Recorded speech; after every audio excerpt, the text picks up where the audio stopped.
Is Canada in the midst of a housing bubble? That's a question I've been getting a lot lately. My name is John Pasalis, president at Realosophy Realty. You can catch all my latest writings on our blog, movesmartly.com. And to stay up to date on all my latest videos, please hit the like button and subscribe to this channel. So in a recent video last month, I talked about a lot of the strong demand from investors we're seeing in the housing market in Toronto in 2021, and how this is a big shift from 2020, which was largely driven by regular home buyers who wanted to buy a home. And my observations in my November report in my video at the time was very timely, because literally maybe a couple of weeks later, the Bank of Canada came out with a speech pretty much highlighting the same red flags that investors are having a very big impact on the market. And I'm going to kind of read out a couple of paragraphs from their speech because I think they're quite relevant and important to think about. So they did go on and say that a particular worrisome development is that price expectations in some areas may have become extrapolative. This happens when people think home prices will be even higher in the future, and it can lead them to rush into the markets to buy. At the same time, our analysis finds that many Canadians are buying homes as investment properties. That is in addition to their principal residence, and the importance of this phenomenon has grown. Expectations of capital gain can make homes a very attractive asset for investors. And finally, they said that a sudden influx of investors in the housing market likely contributed to the rapid price increases we saw earlier this year.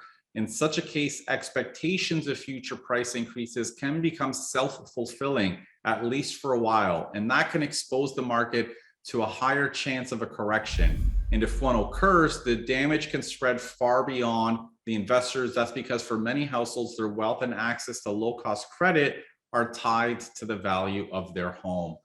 So a very interesting kind of observation from the Bank of Canada. They also published this next chart that shows home purchases by investors and by repeat buyers and first-time buyers. And it's showing in the green line that the year-over growth in the number of mortgages by investors is significantly outpacing the growth from first-time buyers and from repeat buyers, meaning we're seeing a huge, consistent what I said in my last report, a really big surge in demand from investors in 2021, which is contributing to the rapid price growth we've seen pretty much since the summer months.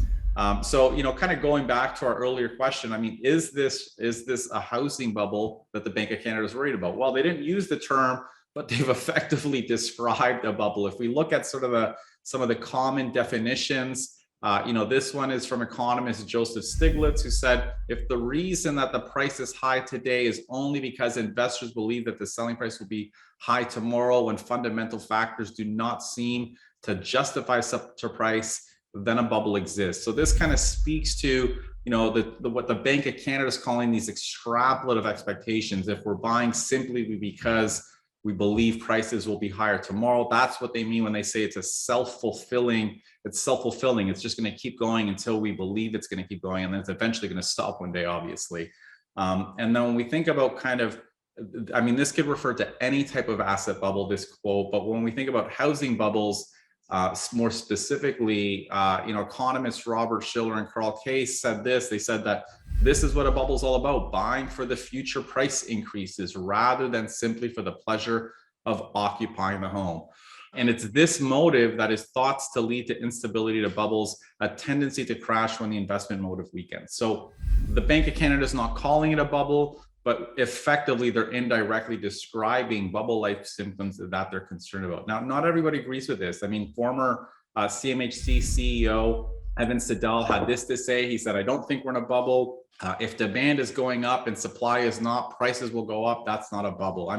The one challenge with this statement is that, in every housing bubble, demand is outpacing supply. If it didn't, we wouldn't have a rapid increase in home prices. The question of a bubble is more about what's driving this outsized demand relative to supply. Is it sort of end users that are jumping into the market the way it was last year, or is it investors? And usually when the disproportionate demand is driven by investors, usually those are signs of a potential housing bubble. And I think that's really what the Bank of Canada is worried about. So when we think about sort of what are the solutions to these problems, again, not everyone agrees. I mean, Peter Rutledge, who's the superintendent for OSFI, which is our bank regulator, thinks that the solution is just to build more houses, which is a bit of a problematic solution because it's something the federal government can't really control.